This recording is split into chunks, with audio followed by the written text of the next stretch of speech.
Operato con successo un paziente di 98 anni affetto da tumore gastrico. È successo all'Istituto Oncologico Veneto a Padova, dove il paziente affetto da tumore maligno stenosante allo stomaco è stato operato dall'equipe dell'unità operativa complessa di chirurgia oncologica delle vie digestive diretta dal dottor Pierluigi Pilati.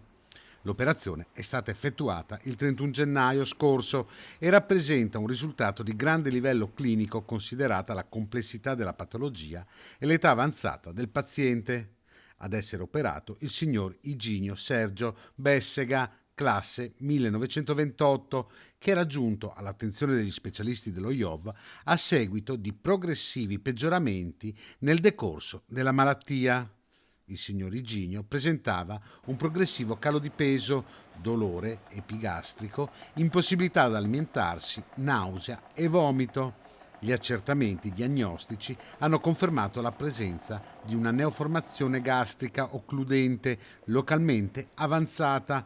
L'anziano è stato quindi sottoposto a una gastrectomia totale, procedura che ha previsto l'asportazione di 2/3 dello stomaco, ma che è stata portata a termine con esito positivo. Il decorso post-operatorio è stato regolare, consentendo la dimissione del paziente dopo 5 giorni dall'intervento. Mi sono affidato completamente ai medici, racconta il signor Iginio. Alla mia età non pensavo di affrontare un'operazione così importante, ma sono stato seguito con grande attenzione.